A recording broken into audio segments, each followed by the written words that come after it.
장 상대 존중이 여기기 두 번째인데, 이 부분은 12가지 의미를, 존귀함의 12가지 의미를 정리를 한 내용이에요. 우리가 이미 다 공부한 내용이니까 신속하게 가보겠습니다.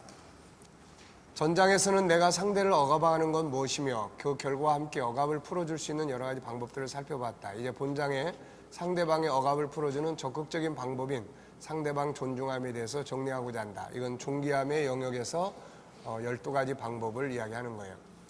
그러니까 아까도 이야기했지만은 존귀함의 영역은 모양의 다양성, 재능, 생각의 기능, 이런 것들은 계속해서 이 뒤에서 뭔가를 해나갈 때 응용을 해야 될 그런 내용들이다라는 것을 우리가 기억하시기 바랍니다.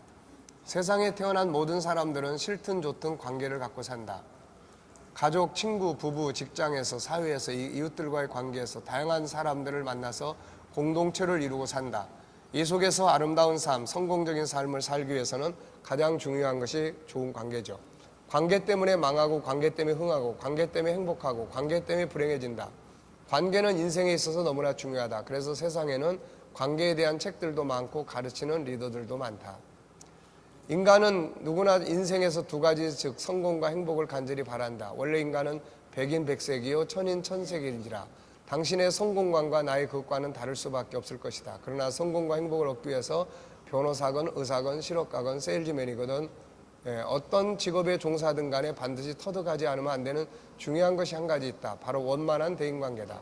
오늘날 많은 과학적 연구 결과 대인관계의 방법만 습득하면 어떤 직업에 종사하든 성공률은 85%, 개인의 행복은 99% 보장된다는 사실이 증명되고 있다.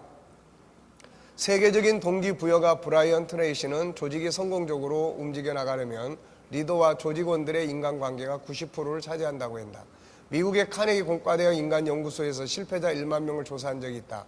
실패 원인을 분석한 결과 전문 지식의 부족에 실패한 사람은 7%, 실패자의 93%는 인간관계에서 실패했다는 사실을 알아냈다. 좋은 관계를 갖는 데 있어서 가장 중요한 것은 바로 하나님의 형상 5가지 도구를 사용하는 일이다. 5가지 성품의 도구를 사용한다면 모든 관계가 좋아질 수밖에 없다. 본장에서는 5가지 성품 중 하나인 존귀함의 도구를 상대방에게 어떻게 사용해서 억압을 풀어주고 좋은 관계를 만들어 나갈 수 있는지 살펴보자. 첫째, 상대방을 존중히 여기기 위한 12가지 의미. 우리 다 공부했죠? 자, 첫째는 무엇입니까? 네. 가장 중요한 것은 나 자신 속에 어떤 것이 입력되어 있는가다. 만약 내 뇌 속에 모든 인간은 악한 거야 라는 프로그램이 입력되어 있다면 상대를 존귀하게 여기기 어려워진다. 우선 비판적으로 볼 것이기 때문이다. 상대방을 조건적이거나 눈앞에 보이는 모습으로 평가하는 것이 뇌에 입력되어 있다면 사람을 차별할 것이고 그 사람을 존귀하게 여기기가 쉽지 않을 것이다. 존귀하게 대해주고 싶은데 존귀가 뭔지 모르고 있다면 역시 존귀하게 상대를 대하기 어렵다. 그러나 사람은 누구나 기본적으로 존귀한 거라는 프로그램이 입력되어 있다면 이 사람은 기본적으로 상대방을 존귀하게 인정하겠다는 것을 가지고 있기 때문에 존귀하게 여기기가 쉬워진다. 그래서 항상 우리는 훈련해야 된다. 모든 사람은 기본적으로 존귀한 거야. 뇌에서 제일 먼저 떠오를 수 있도록 선포하고 훈련해야 한다. 자, 모든 사람은 존귀한 거야. 이거 존귀함의 영역에서 몇 장에서 나온 이야기죠? 몇 장? 3장에서 나오는 이야기입니다.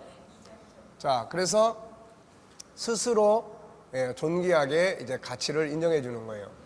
그 다음에 뭐가 있습니까? 상대방을 인하여 감사할 수 있어야 됩니다.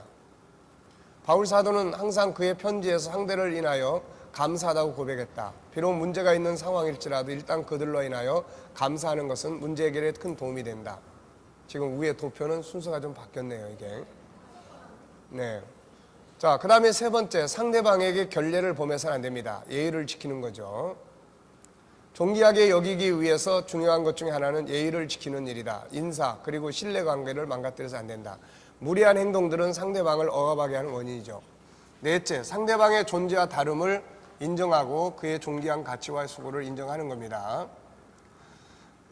디퓨징의 저자 조셉 슈련드는 상대방의 분노를 분해하기 위해서 존중함의 원리가 얼마나 중요한가를 다음에서 설명한다. 분노를 해체시키는 본질은 존중함이다. 남들에게 무시당하고 싶은 사람은 아무도 없다. 그래서 무시를 당하면 화가 나고 상대가 태도를 바꾸길 바란다. 서로의 차이를 인정하고 존중할 수 있을 때 우리는 질투와 의심에서 벗어난다. 그리고 다른 사람들과도 자산 영역 관계를 공유할 수 있다는 합리적인 인식으로 나아갈 수 있다. 이 사람은 인간이 분노하는 이유는 이 세 가지를 침범당할 때 이루어진다고 봤어요. 첫째는 자산. 누가 내 재산 뺏어가려고 그러면은 여기서 화가 나는 거죠. 그 다음에 영역. 내 영역을 침범해. 그래서 건강한 가정은 부모 자녀 간에도 경계선이 분명히 지켜집니다.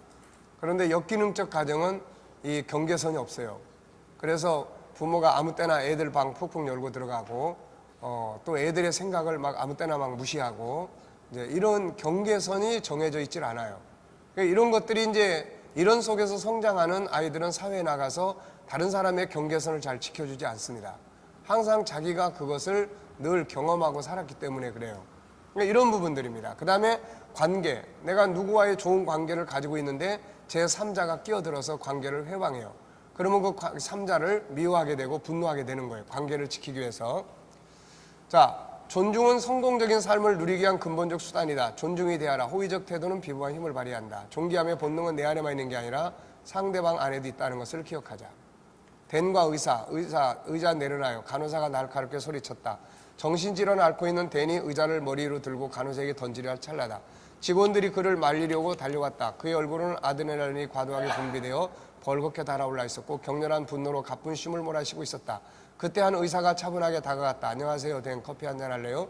순간 그곳에 있던 사람들이 일제히 의사를 바라봤다. 의사가 말을 이었다.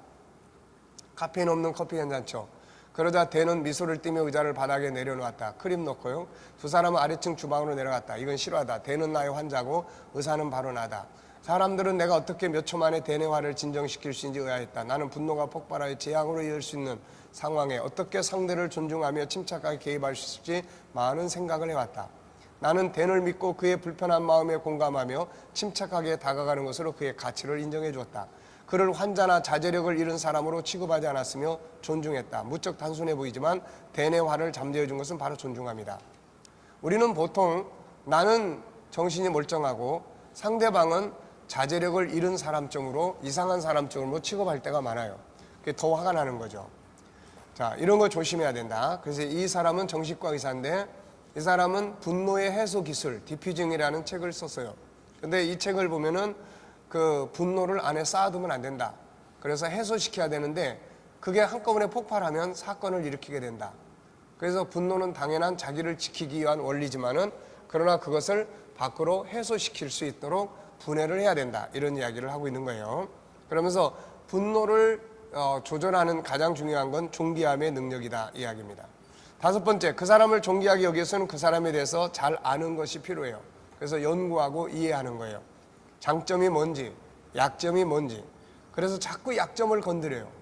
장점을 건드리면 좋은데 자꾸 약점을 건드립니다. 이 감싸주는 것이 존귀하게 여겨주는 것입니다. 그 사람이 중요하게 여기는 건 무엇이며 그의 성격과 꿈은 무엇이며 더 나아가서 그에게 있는 아픈 상처들은 뭔가 이런 것들을 알면 훨씬 더 그 사람을 존중히 여기는 데 도움이 됩니다. 그 사람을 소중하게 여기고 중요하게 여기죠. 특히 상대방을 존중히 여긴다면 그를 억압하거나 그의 자유를 훼손하면 안 된다. 억압은 상대를 존귀하게 여기는 게 아니라 괴롭히는 거다. 하나님께서도 묶인 자들을 자유하게 해주는 것이 가장 중요한 금식이다. 그 중요하게 여기는 방법이 뭐예요? 우선 말로 그 사람의 필요성을 이야기하는 거죠. 중요성을 이야기하는 겁니다. 가정에서도 당신이 나의 삶에 참으로 중요한 사람이라는 것을 이야기해 줄 때 자기가 존중이 여김을 받는다고 느껴집니다. 또 중요한 위치에 사용을 하는 거죠, 이게. 자, 상대방의 좋은 점을 칭찬하고 격려하고 자랑한다. 그 다음에 아끼고 보호한다. 배려하고 격려하고 기다려준다. 무시하고 업신여기는 것이 아니라 상대방의 장점을 찾아서 발전시켜줍니다. 사람을 싫어하는 성격을 고치는 간단한 방법은 한 가지밖에 없다. 그 사람이 막 싫어요. 그러면은 그 싫은 사람을 좋게 하는 방법은 뭐예요? 자꾸 장점 찾는 거예요. 그 사람의 좋은 점이 뭔가, 좋은 점이 뭔가. 다 있단 말이에요, 좋은 점이 뭔가. 장점 찾기의 중요성. 여기 도표를 보시면은, 네, A, 그 다음에 B, C. 자, A 지점은 뭐예요? 처음 만날 때의 상태입니다. 멀리 떨어져 있어요. 그런데 자꾸 처음에 만나면은 남녀 관계 같은 경우도 뭐합니까? 좋은 점을 보기 시작을 해요. 마음에 드는 점들이 자꾸 눈에 보여요. 예. 딴 사람이 볼 때는 문제로 보여도 자기가 그걸 보면서 막 좋아하기 시작합니다. 그래서 이제 나중에 어떻게 되죠? 자꾸 가까워져서 C 지점에 오면은 하나가 되는 거예요. 이제 남녀로 말하면 결혼하는 거죠. 그런데 어떻습니까? 이제 C에서 계속 머물러 있어야 되는데 어디로 가요? 이제 자꾸 B 지점으로 갑니다. 이거는 뭐예요? 계속해서 살면서 단점만 자꾸 지적하기 시작하고 단점만 자꾸 보기 시작하면은 관계가 멀어지기 시작해요. 장점을 봐주면은 가까워지는 거고 단점을 보면 멀어지는 거예요. 그래서 상대방과 원수가 되고 싶으면은 계속 단점만 열심히 찾으면은 얼마 안 가서 원수가 됩니다. 근데 상대방과 가까워지고 싶으면은 절대로 단점보다는 장점을 많이 찾아내세요. 그러면 가까워집니다. 자기의 좋은 점을 찾아주는 사람을 싫어할 사람은 세상에 아무도 없어요. 반면에 자기가 잘못했어도 그 단점을 자꾸 지적하는 사람을 좋아할 사람은 또 역시 아무도 없습니다. 아주 간단한 원리예요. 자, 이해되시죠? 자, 맨 밑에 중요한 것은 어떤 사람에게도 두 가지 면이 있다는 거예요. 어떤 사람도 몽땅 나쁜 점만 있는 게 아니라는 거죠. 좋은 점도 있는 거죠. 창세기 1장 27절에 근거한 장점이 있습니다. 창세기 3장에 근거한 단점이 함께 공존해요. 내가 뭘 보는가에 따라서 관계는 가까워지기도 하고 멀어지기도 합니다. 예수님 우리에게 뭐라고 그랬어요? 원수를 죽여라, 이게 아니라 원수를 사랑해라. 너희를 박해하는 자를 위해 기도해라. 이게 참 쉽겠습니까, 이게? 근데 이렇게 할 수 없는 거를 하라고 한 게 아니에요. 할 수가 있기 때문에 하라고 그러신 거예요. 또 해야만 내가 행복하게 살기 때문에 그러는 거예요. 그래서 이렇게 할 수 있는 방법이 뭡니까? 바로 장점 찾아가는 거예요. 11번째, 상대방과의 관계를 최선을 다해 성실하게 합니다. 예의를 지켜서 함부로 신뢰 통장을 잘 만들어야 돼요. 12번째, 상대방의 것들을 존중히 여기고 소중하게 사용해 줍니다.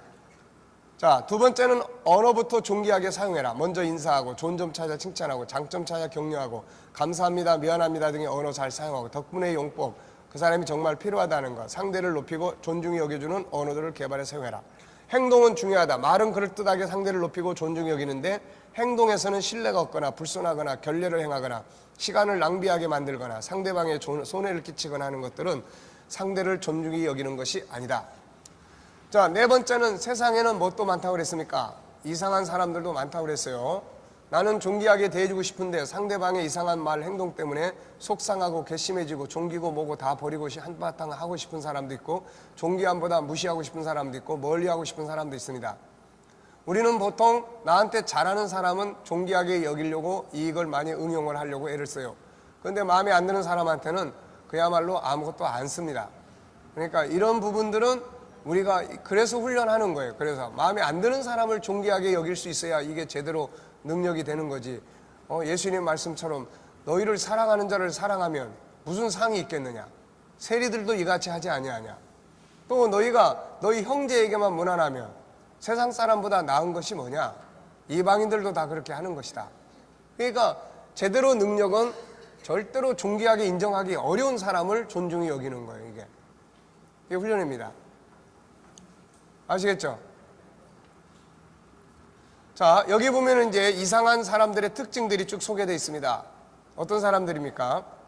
남의 업적을 가로채는 사람, 뭐든지 아는 체 하는 사람, 화를 잘 내는 사람, 치근덕거리는 사람, 거짓말을 일삼는 사람, 남의 성공을 시기하는 사람, 까다로운 척 하는 사람, 불평불만이 많은 사람, 그때그때 인격이 달라지는 사람, 거저 먹으려는 사람, 불행 바이러스를 퍼뜨리는 사람, 그저 무조건 긍정이 좋다고 그래가지고 남은 심각한데 자기는 그냥 별일 아닌 것처럼 긍정적으로 생각해 라고 지나가는 사람, 이런 사람들이 다 이상한 사람들이에요. 자, 그런데 저자는 맨 마지막에 뭐라고 말합니까? 다 같이 시작. 네, 나도 누군가에게는 또 이상한 사람이에요. 네, 내가 막 저 사람 보고 계속 이상한 사람이라고 그랬는데 아니 어느 날 보니까 어떤 사람이 나보고 저 사람은 왜 이렇게 이상한 사람인지 모르겠어 그런단 말이에요. 실제로 나도 어떤 사람에게 이상한 사람이라는 소리를 들을 때가 있다는 것이다. 내 주변에는 이런 사람들이 없는가? 이런 사람들 때문에 힘들지는 않는가? 아니면 내가 이런 사람이 되고 있지는 않는가? 네, 나도 모르는 사이에 나도 딴 사람한테 이상한 사람이 되고 있는 거예요. 이런 사람들의 공통된 점이 있어요. 첫째, 모두가 다 창세기 3장에 만들어진 성품에서 나오는 성품들이에요. 이게 다. 그 안에는 뭐가 있습니까? 다 상처들이 있다. 누군가에게 당한 아픔이 있어요. 이것들이 만들어내는 열등감, 우울증, 분노들이 이런 이상한 사람의 모습을 만듭니다. 셋째, 이들의 행동 모두는 자기의 존귀함을 나타내고자 하는 거예요. 나도 인정받고 싶다는 거죠. 넷째, 세상에 살아남기 위한 몸부림이에요. 다섯째는 학습된 장애적 자아의 행동입니다. 여섯째, 가장 중요한 건 자기 자신을 몰라요. 예, 누구도 이런 문제에 대해서 제대로 공부해 본 일이 없기 때문에 잘 모릅니다. 일곱째, 결국 이건 관계 파괴를 가져오고 자신의 인생에 실패를 가져오게 됩니다. 자, 내 옆에 이상한 사람이 많을까의 저자 모니카 비트블룸은 사드라 리케케스는 이런 이야기를 했습니다. 흥미로운 사실은 똑같은 상대를 마주하고 있는데 어떤 사람은 아무렇지도 않아 하고 어떤 사람은 혐오감에 치를 떨며 아주 끔찍해 한다는 것이다. 도대체 어떻게 된 노릇일까? 어떤 사람들의 몸속에는 이상한 사람에 대한 무슨 기능이 있어요? 면역 기능이 있습니다. 이게 아주 중요한 말이에요. 대처 능력이에요. 이상한 사람을 피해서 살려면은 어떻게 해야 됩니까? 이상한 사람을 피해서 살고 싶으면은 바울은 고린도전서 5장에서 지구를 떠나라고 이야기합니다. 세상을 떠나야 이상한 사람 안 만난다는 거예요. 근데 이 세상에 이상한 사람이 없는 곳은 없습니다. 그러다 보니까 어떻게 해야 돼요? 대처 능력을 길러야 됩니다. 그밖에 없어요. 적을 알고 나를 알면 백전백승. 이런 사람들도 역시 존귀함의 본능을 가지고 있어요. 그래 이거를 건드려 줄 수 있는 능력을 키워야 돼요. 이상한 사람이라고 해서 자꾸 이상한 것만 보고 자꾸 이상한 단점만 가지고 이야기를 하면은 절대로 이거는 고쳐질 수 없어요. 근데 그 사람도 역시 뭘 가지고 있어요? 그렇죠. 그 안에 존귀함의 본능을 기본적으로 가지고 있어요. 이걸 건드려 줄 수 있는 능력을 키워야 돼요. 이걸 건드려 줄 수 있는 능력. 그러면 친해집니다. 친해진 다음부터는 어떻게 합니까? 이제 서서히 내가 하는 말도 들어줄 수 있는 단계가 와요. 근데 아직 그런 게 소통이 안 되는데 자기를 막 탁 가리고 경계선으로 지키고 있는 사람한테 그거 다 뜯어 고치려고 그러면은 이거 절대 안 되는 거예요. 현실에 이상한 사람이 되기까지 수많은 상처와 아픔이 있다는 것을 이해해야 됩니다. 사람은 누구나 존귀함의 본능을 가지고 있어서 존귀하게 인정받고 싶고 살고 싶어요. 그런데 현실은 어떻습니까? 자기도 모르는 사이에 이상한 사람이 되어버렸어요. 그래서 사람들은 현실만을 보고 그 사람을 이상한 사람이라고 손가락질합니다. 이상한 사람이라고 손가락질하고 돌들어 치려고 하고 존귀한 사람이 존귀하게 인정받고 싶어하는 본능이 무참하게도 짓밟혀온 과정을 누구도 이해해 주려고 하지 않아요. 분명히 우리가 기억해야 될 것은 어떤 행동이 있어요. 그 행동은 원인이 있어요. 그 행동을 만드는 배경 원인이 있거나 목표적 원인이 있어요. 그러니까 이 원인 분석을 할 수 있어야 돼요. 제가 왜 저런 행동을 하지? 저런 행동을 할 때는 이면에 어떤 원인이 있거나 아니면은 앞으로 내가 딴 사람에서 나도 눈에 띄고 싶다는 어떤 목적이 있거나 이 목적을 가질 때는 누군가에게 계속 무시당하고 있기 때문에 나도 인정받고 싶은데 인정받고 싶은 방법이 이게 이상한 행동을 하는 거예요. 이게. 예. 그러니까 이상한 행동만을 할 때는 막 야단치고 뭐라 그러고 이상한 사람이라고 그러다가 그런 원인을 분석을 하고 놓고 보면은 문제가 이렇게 됐구나. 그걸 도와줄 수 있는 거예요. 이게. 자, 이 안에는 창세기 3장으로부터 망가진 부정적 자아가 있고 태아로부터 상처받고 성장하면서 상처받고 주변으로부터 무시당하고 살아온 삶의 과정이 있습니다. 이 속에서 만들어진 열등감, 기피증, 우울증들이 그를 이상한 사람으로 행동하게 만들어버린 거예요. 살아남기 위해 몸부림치고 자기를 방어하면서 학습되어버린 습관들이 있습니다. 더 큰 문제는 누구에게도 진정한 자아가 뭔지를 듣고 배워본 일이 없다는 거예요. 지금 우리는 뭐 공부하고 있습니까? 진정한 자아가 뭔지 이거 공부하고 있는 거예요. 지금 이게 굉장히 중요한 공부라고요. 이게 그러니까 우리는 이런 공부를 하지 않은 상태에서 수학을 먼저 하고 영어를 먼저 하고 문법을 먼저 공부를 하다 보니까 이게 이상한 사람으로 똑똑해질 수밖에 없는 거예요. 이게 네. 그래서 어떤 면에서는 좀 바보스럽게 살아가는 사람이 덜 이상할 때가 있어요. 근데 똑똑하게 사는 사람이 더 이상합니다. 이거 네. 그러니까 이런 부분들이 바로 우리들이 자아에 대해서 공부를 해야 될. 그래서 서구인들은 학문을 다루기 전에 먼저 뭐부터 하냐면은 철학, 문학 이런 것들에 대해서 먼저 공부들을 시켜요. 왜? 인간다움을 먼저 안에다가 펼쳐놓은 다음에 그 위에다가 학문을 집어넣어야 제대로 된 인간이 되기 때문에 그런 거예요. 근데 우리는 인간이 되기 전에 인간에 대한 교육이나 이런 게 아무것도 없는 상태에서 벌써 요즘에는 아기가 임신만 해도 엄마가 아기 수학 잘하게 하려고 엄마가 수학 문제를 풀고 앉았어. 그러면 애기가 수학 공부 잘한다고. 근데 조심해야 돼요. 잘못하면 이런 애기들은 나중에 수학에 아주 진절머리를 낼 수도 있어요. 벌써 뱃속에서부터 맨날 수학을 공부하고 있는데 애들이 그거 좋아할 리가 있습니까, 이거? 이게 아주 인간의 어리석음이에요. 먼저 인간다움을 교육을 해야 되는데 이게 안 된 상태에서 학문만 집어넣으니까 나중에 학문적으로 천재가 됐는데 이게 사기치는 천재가 되는 거예요, 이거. 네. 우리 사회에 똑똑한 사람들이 다 그래서 그런 모양이 되는 겁니다, 이거. 네. 뭔가 높은 자리에는 갔는데 이게 인간다움이 없어요, 이게. 그래서 추락하는 거야, 이거. 자, 이제 그래서 우리가 이런 것들을 이제 이해를 하고 해야 됩니다. 예수님은 이걸 이해했습니다. 그래서 돌을 던지지 않고 그를 품에 안고 울어줄 수 있는 거예요. 그래서 뭔가 문제가 있고 이상하게 보이면은 그 속에는 그렇게 할 수밖에 없는 어떤 원인들이 있기 때문에 이걸 들여다보면 오히려 불쌍한 마음이 들고 긍휼히 여기는 마음이 드는 거예요.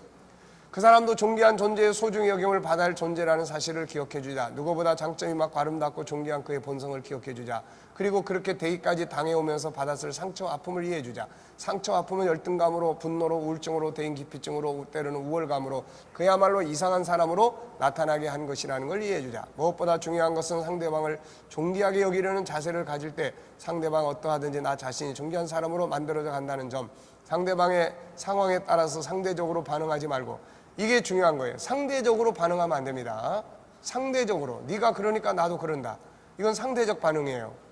그런데 그렇게 하면 안 됩니다. 그런 상황에서 어떻게 존귀하게 대처할 수 있는지를 연구를 해야 돼요. 그래서 상대방은 망쳐도 나는 망치면 안 돼. 그래서 내가 존귀함의 내용을 가지고 딱 대하면은 상대방은 막 어떻게 되든 간에 나는 존귀한 존재로 성숙해 갈 수가 있게 되는 겁니다. 상대방을 존귀하게 여겨주는 것이야말로 억압에서 자유케 하는 최고의 방법이다. 자, 아시겠죠? 27장으로 넘어가겠습니다. 자, 이제 우리가 어떻게 살아야 되죠? 자유자로 살아야 됩니다. 치료자로 살아야 돼요. 예수께서 우리에게 주신 위탁한 사명이 이거예요. 자, 예수님의 사역과 제자들에게 위탁하신 사역. 예수님은 이 땅에 오셔서 치료자로, 자유케 하는 자로 사셨습니다. 그분은 사람이 자유를 누리며 살도록 창조된 존재라는 걸 아셨어요. 그분은 인간의 창조이기 때문이다. 그래서 그는 묶인 자들을 자유하게 하시고 그들을 치료하시며 마침내는 십자가 위에서 인간을 영원히 죄와 사망에서 자유하게 하시려고 자신을 제물로 바쳐주셨다. 주님이 계신 곳에는 항상 수많은 사람들이 몰려들었습니다. 이유는 뭘까요? 그분에게 가면 자유가 있어요. 자유. 그리고 치유가 있습니다. 지도자들한테 가면은, 바리새인 사두개인들한테 가면 왠지 모르게 자꾸 묶여요. 그런데 예수께로 가면은 자유가 있는 거예요. 수많은 문제들로부터 자유함을 얻었고, 잘못된 전통에서 자유함을 얻었고, 억울하고 우울하고 분노하는 심리적 질병의 자유를 얻었고, 희망이 없는 무기력의 자유를 얻었고, 귀신들로부터, 다양한 질병으로부터, 심지어 죽음으로부터 자유를 얻었어요. 그러기에 사람들은 그가 계신 곳으로 모이던 겁니다. 예수님은 그 사명을 우리에게 주셨어요. 마가복음 16장 15절에 너희는 온 천하에 다니며 만민에게 복음을 전파하라. 이 복음은 바로 자유입니다. 자유. 네. 복음은 예수 그리스도와 십자가, 예수 그리스도와 천국인데, 예수 그리스도의 십자가는 뭐 때문에 돌아가신 거예요? 우리를 자유케 한 것이고요. 천국은 뭐 하는 곳입니까? 자유한 곳이에요. 그래서 자유의 복음이에요. 그분이 우리에게 위탁하신 것은 바로 사람을 자유케 하라는 말씀입니다. 복음이 뭔가? 천국과 십자가, 이건 인간을 자유하게 하는 최고의 주제예요. 그리고 이것과 함께 능력을 가지고 사람들을 자유하게 하라고 하신 것이다. 그러므로 그리스도를 따르는 모든 사람들은 사람을 얽매는 인생을 살면 안 됩니다. 네. 사람을 자유하게 하고 치유하는 삶을 살아야 돼요. 그분은 우리도 그분이 하시던 일을 할 수 있다고 했고 더 큰 일도 할 것이라고 했습니다. 요한복음 14장 12절 다 같이 읽어보세요.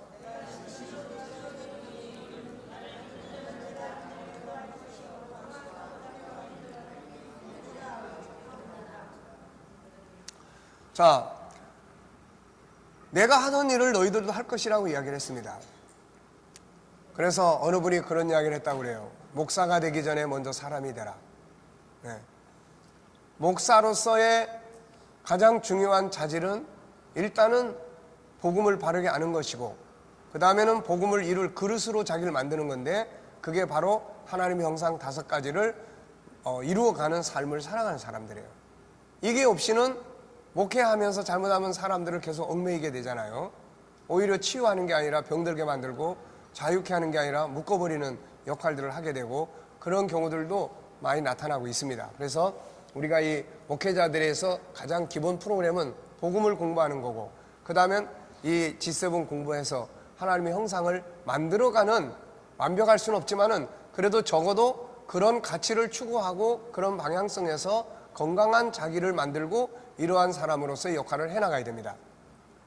이제 우리가 이 사역을 해야 한다. 자유 주고 치유를 하는 거룩한 사역을 이루어가야 한다. 가정, 직장, 사회, 부부간에, 부모, 자식 간에, 이웃과 이웃 사이에 치유와 억압에서 자유를 주는 사역을 해야 한다. 먼저 나 자신이 묶이는 삶, 병드는 삶이 아니라 자유하고 치료하는 삶을 살아야 한다.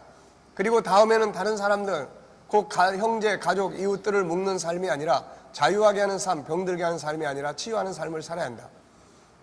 주님은 예수님을 부인함으로 심리적 질병에 시달리는 베드로를 찾아오셔서 먼저 그분의 치료하시고 그를 치료하면서 그 다음에가 뭐예요? 그분의 양을 먹이는 겁니다. 엄마가 아기를 키울 때 먼저 엄마가 건강해야 되잖아요. 엄마가 건강하지 않으면 안 됩니다. 오래전에 러시아에서 젖을 먹던 아기가 죽은 일이 있었어요. 그래가지고 이유가 뭐냐 알고 보니까 엄마가 항상 담배를 피우다 보니까 그 담배의 니코틴이 이 아이의 엄마의 젖을 통해서 이 아이 속에 들어가게 됐고 이것이 아이의 죽음의 원인이 됐다 하는 발표를 했어요. 러시아 여자들은 하여튼 이 담배를 무지하게 많이 피워댑니다. 네. 네? 어떻게? 그거는 뭐 그쪽에서 알아서 할 일이고 그것까지 우리가 뭐 이야기할 건 없고 어쨌든 이런 부분들에 대해서 우리가 조심해야 되는 거죠. 그래서 우리 목회자들 역시 우리가 건강한 심령을 가질 수 있도록 항상 노력하고 이제 해야 됩니다. 자, 우리가 그렇게 살아야 됩니다. 먼저 나 자신이 뭐 해야 됩니까? 자, 여러분들은 자유합니까 지금? 자유하세요? 네. 자유의 지수가 어느 정도 되시죠? 10점 만점에 몇 점? 네. 10점 만점에 10점 아주 좋습니다. 그렇지만은 잘 몰라서 그럴 경우도 있어요. 네. 그러니까 그냥 9.9 정도로 하죠, 뭐. 9.9 정도. 자, 나는 자유자다. 다 시작. 네. 목회는 치유하는 거예요. 치유하는 거. 목회는 자유케 하는 거예요. 자유케 하는 거. 그러니까 이거를 우리가 항상 염두에 두고 살아야 됩니다. 자, 치유자, 자유자로 사는 두 가지 방법. 첫째는 뭡니까? 하나님의 성품을 내가 사는 거예요. 두 번째는 뭐예요? 그 성품을 찾아주는 거예요. 이게 치유자로 사는 길입니다. 그러니까 지금 우리가 긴 세월을 공부하고 있지만 이거를 한마디로 딱 말하면 뭐합니까? 하나님의 성품으로 사는 거예요. 이 훈련을 하는 겁니다. 이게 복음이고 이게 능력이고 그래요. 그러니까 남 가르치기 위해서 이거 하는 게 아니에요. 내가 이 하나님의 사람으로서의 나 자신을 만들어 가기 위해서 내 안에 있는 하나님의 성품을 알고 나아가 하나님의 성품으로 살아가기 위해서 이 공부를 우리가 지금 하고 있습니다. 그리고 난 다음에 내가 그렇게 살아가는 것들이 딴 사람이 보니까 영향력을 받게 되는 거예요, 이게. 그래서 이 영향력을 같이 나누기 위해서 우리가 이 공부를 하는 겁니다. 자, 자신을 자유하게 하고 치유하는 삶, 나를 가장 자유하게 살게 하고 어떤 심리적 질병에서도 치료하게 만드는 특효약은 바로 내 안에 있는 5가지 성품을 사는 일이다. 사람은 누구나 본능을 가지고 있는데 그것은 5가지 성품을 살고 싶어 하는 거예요. 유일성, 존귀하게 인정받고 싶은 마음, 존귀하게 살고 싶은 마음, 자신의 장점대로 살고 싶어 하는 마음, 하고 싶은 일 하면서 살고 싶은 마음, 재능의 다양성에 나오는 재능을 인정받고 싶어 하는 마음, 잘해보고 싶은 마음, 인격성, 생각하는 기능, 자기 생각을 인정받고 싶어 하는 마음, 자유하고 싶은 마음, 대화, 소통하고 싶은 마음, 친해지고 싶은 마음, 거룩성, 거룩하게 살고 싶은 마음, 좋은 성품으로 살고 싶어 하는 마음, 사랑성, 사랑받고 싶어 하는 마음, 사랑 주고 배려받고 싶은 마음, 영원성, 천국인으로 살고 싶은 마음, 세상 것들을 잃어버려도 하늘의 것을 충만한 삶을 살고 싶은 마음, 이런 마음들이 우리 안에 기본적으로 다 깔려 있습니다. 이렇게 사는 게 자유예요. 이런 삶이 억압을 받을 때 그것이 상처가 되고 병이 됩니다. 물은 계속 흘러야 돼요. 막혀 있으면 썩고 때로는 옆으로 흘러 넘쳐요. 세상의 수많은 문제들은 하나님의 성품 5가지대로 살고 싶어하는 마음이 억압을 받는 데서 생기는 현상입니다. 존귀하게 살고 싶은 사람 무시하면 어떻게 됩니까? 자기의 장점을 살리지 못하고 하고 싶은 일을 하지 못하도록 억압받으면 어떻게 돼요? 자기 생각과 재능을 인정받지 못하고 할 수 없도록 억압받으면 어떻게 됩니까? 사랑성, 거룩성, 영원성의 억압을 받으면 자유는 사라지고 고통과 상처로 가득 차게 되고 이것들이 옆으로 새 나가게 되는 거예요. 그래서 잘못된 상황들이 벌어집니다. 우리는 속이 썩는다는 말을 많이 하죠. 나는 요즘 속이 썩어. 이런 분들 계시나요?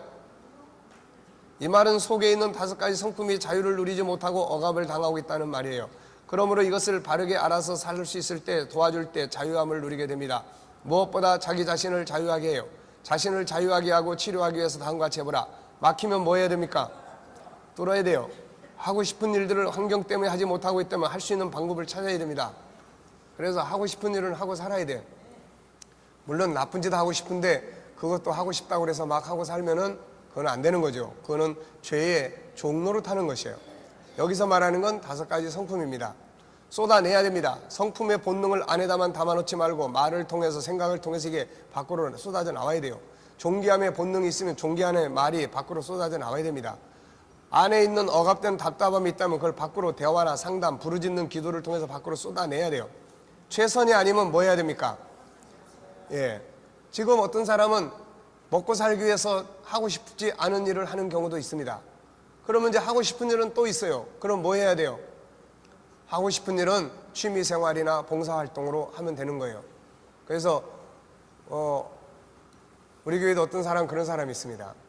돈을 버는데 직업은 다른 건데 아마추어 야구 감독을 하는 사람이 있어요. 그건 뭐냐면은 자기는 야구가 하고 싶어서 그렇게 야구가 하고 싶었는데 그걸 못했어요. 돈을 벌긴 버는데 그래서 야구 아마추어 감독을 하는 사람도 있더라고요. 자, 그러니까 어쨌든 주가 안 되면 취미로라도 해라. 때로는 내가 하고 싶은 일들이 주가 될 수 없을 때도 있습니다. 마음에 하고 싶지만 현실 상황이 따라주지 못할 때는 현실적으로는 삶을 위한 직업을 갖더라도 하고 싶은 일들은 봉사 차원이라도 하면서 사는 게 좋습니다. 그래서 교회는 그런 걸 하도록 하는 아주 중요한 장소예요. 노래 부르고 싶은데, 가수가 되고 싶은데 세상은 안 알아주고, 근데 교회는 성가대에 앉으면 다 할 수 있어요. 그래서 노래도 부를 수 있고 자기 하고 싶은 일 교회 안에 오면 봉사로 다 할 수 있습니다. 그리고 세상은 못하면 안 써주는데 교회는 못해도 막 다 잘 써줘요. 그리고 계속 잘한다고 합니다. 그러니까 이게 얼마나 좋은 장소인지 몰라요, 이거. 그래서 우리 아이들이나 청소년들한테 꼭 이거 시켜야 됩니다. 이거 꼭 이거 시켜야 돼요.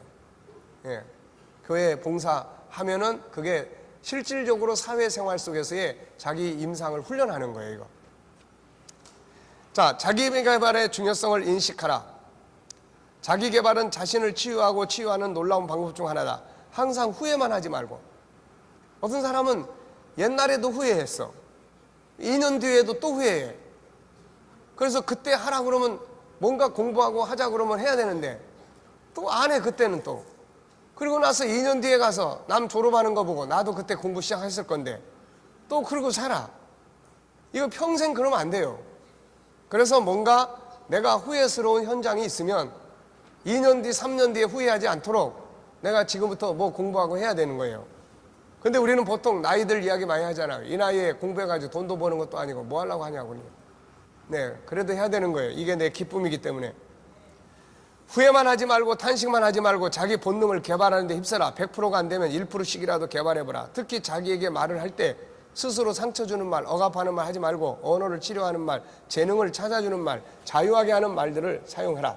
우리가 언어도 3가지 형태의 언어가 있다고 그랬죠. 하나는 재능을 개발해주는 말이 있고, 하나는 평범한 말이 있고, 하나는 상처받게 하는 말이 있어요. 어떤 사람은 아예 그냥 입 다물고 가만히 있는 게 좋아. 그 사람의 입에서 말이 나올수록 상처를 받으니까요.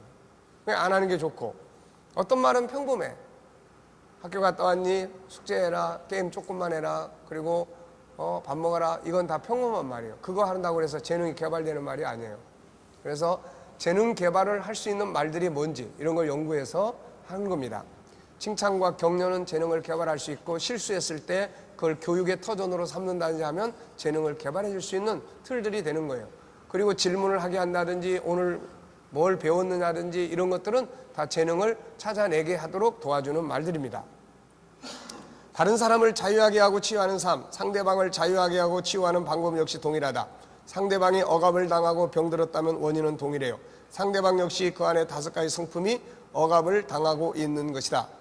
이것을 인정하고 그게 흘러갈 수 있도록 길을 만들어주면 된다. 억압의 둑을 헐어버려라. 무시하고 살았다면 존귀하고 인정해 줘보라. 하고 싶은 일들을 하지 못하게 막았다면 차선책으로라도 그 일을 할 수 있도록 도와주라. 그의 장점을 찾아서 격려하고 칭찬해보라. 그의 재능이 개발될 수 있도록 인정하고 격려하고 도와줘보라. 상대를 종이나 기계가 아닌 인격자로 인정하고 배려해보라. 다름을 인정하고 다름을 인정해. 다름. 상대방의 생각을 존중하고 인정해보라. 상대의 단점, 잘못한 점만 보지 말고 거룩성을 보고 그것을 일깨워라. 잘못된 부분, 상처 준 것들에 대해 진심으로 사과하고 이런 거 할 줄 알아야 돼요. 미안하다는 말 할 줄 알아야 됩니다. 잘못된 말을 바꿔서 5가지 성품이 흐르는 말을 사용을 해라. 자, 잠언 18장 21절 죽고 사는 것이 어디에 달렸습니까? 예, 말에 달려 있습니다. 주님의 말씀은 항상 치료하는 말씀이에요. 베드로를 찾아오셔서 네가 이 사람들보다 더 나를 사랑하냐. 돌에 맞아 죽게 된 여인에게 나도 너를 정죄하지 않는다. 약점을 지적하지 않고 담당해 줍니다. 때로는 책망과 정죄보다는 품에 안고 울어주는 것이 치유가 될 수가 있습니다. 자, 한창 정치 활동을 왕성하게 된 루즈벨트는 39세 때에 갑자기 소아마비에 걸려 보행이 곤란해졌다. 그는 다리를 쇠붙이에 메고 고정시킨 채 휠체어를 타고 다녀야 했다. 절망에 빠진 그가 방에서만 지내는 걸 아무 말 없이 지켜보기만 하던 그의 아내 엘레나 여사는 비가 그치고 맑기는 어느 날 남편에게 권하여 휠체어를 밀며 정원으로 산책을 나갔다. 루즈벨트의 기분이 오래간만에 한껏 좋아졌을 때 엘레나는 다정하게 말했다. 비가 온 뒤에는 반드시 이렇게 맑은 날이 옵니다. 당신도 마찬가지예요. 뜻하지 않은 병으로 다리가 불편해졌지만 그렇다고 당신 자신에 달라진 건 하나도 없어요. 지금의 시련은 더 겸손하게 맡은 일을 열심히 하라는 하나님의 뜻일 거예요. 여보, 우리 조금만 더 힘을 냅시다. 좋은 말이죠.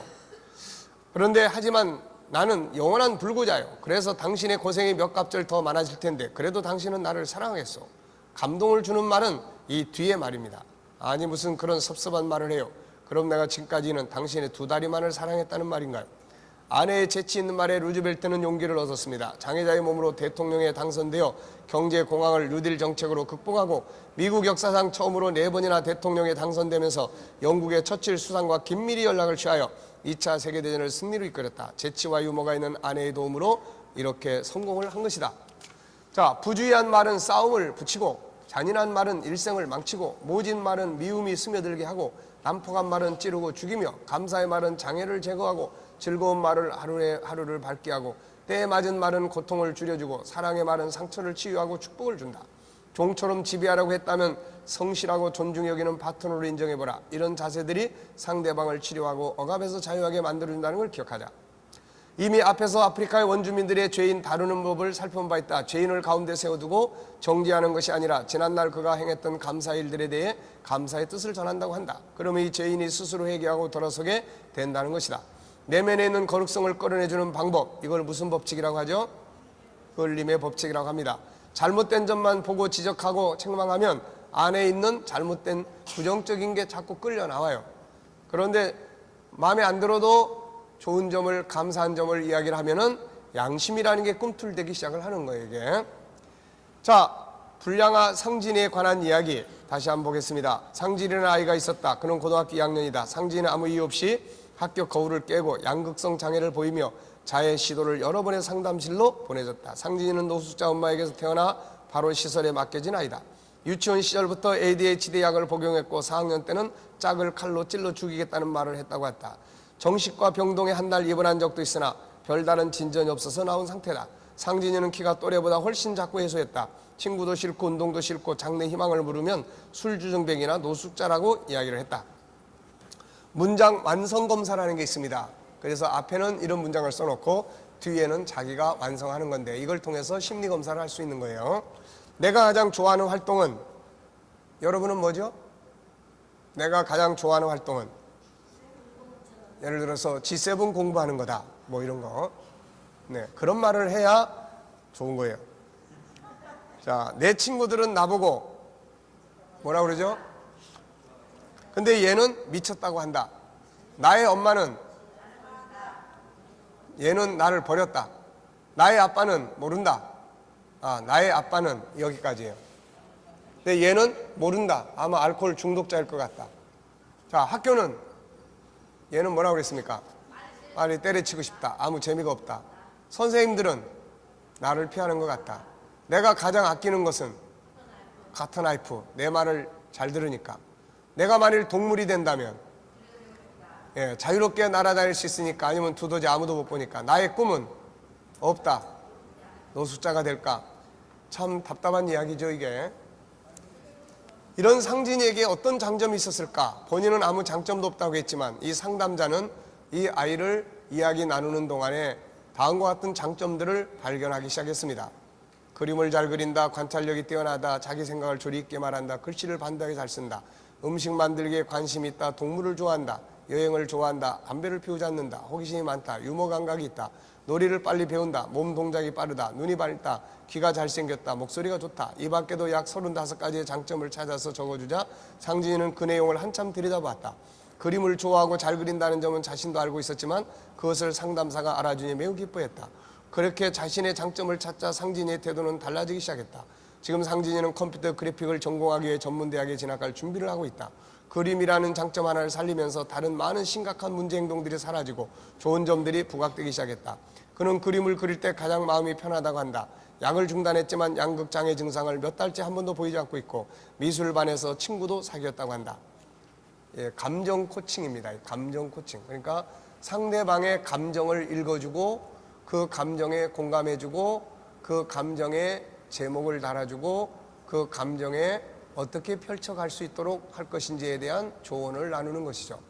그래서 우리는 나타나는 현장만 보면 이거 어떻게 이런 사람을, 이런 애를 상담을 하겠습니까? 이거 훈계밖에 할 게 없죠. 이거. 그러니까 우리가 보통 상담한다고 그러면서 주로 많이 하는 게 뭘까요? 훈계를 많이 합니다. 너 이렇게 살아가지고 어떻게 하려고 그러냐? 뭐 이런 식. 그런데 코칭이나 코칭 상담이나 감정 상담은, 감정 코칭은 감정을 읽고 그거를 같이 나누고 좋은 점을 찾아서 좋은 방향으로 갈 수 있도록 찾아가는 것입니다. 심리치료에 있어서 장점을 찾는 아주 중요한 치료 방법이다. 반대로 그 사람의 장점을 찾아주지 못하고 단점만 지적하거나 바보 취급을 하면 이건 상처를 받아서 병이 된다. 결론, 자유자 치료자로 산다는 건 행복한 것이다. 자기도 행복하고 다른 사람도 행복하게 사는 삶이다. 그리고 존경받고 좋은 리더자로 사는 비결이며 주님의 뜻인 사람을 살리고 구원하는 비결이 된다. 지금 우리가 사는 세상은 너무 많은 상처들을 받고 산다. 가정, 학교, 사회, 수많은 상처들을 매일 받고 산다. 그래서 아픔과 상처, 억압의 분노가 매일 사건으로 터져나온다. 이제 치료자들이 필요하다. 자유케 하는 사람들이 필요하다. 사람을 치료하고 자유케 하는 예수님의 제자들이 필요하다. 그래서 사람을 자유하게 하고 치료하는데 가장 좋은 병원이 어디입니까? 교회예요. 교회. 그래서 교회가 이런 역할들을 잘 해야 돼요. 이런 교육이 필요하고 이런 훈련이 필요하고, 천국 복음과 함께 복음을 가진 사람들이 이제 어떻게 살아야 돼요? 치료자로, 자유자로 살아야 됩니다. 이 자유자로 사는 훈련을 교회에서 받고 가정에 가서 자유한 가정을 살게 될 때 거기에서 살아가는 사람들이 행복을 누리게 되고 그 영향력은 바깥 세상에 미칠 수가 있게 되는 거죠. 자, 10분간 휴식하겠습니다.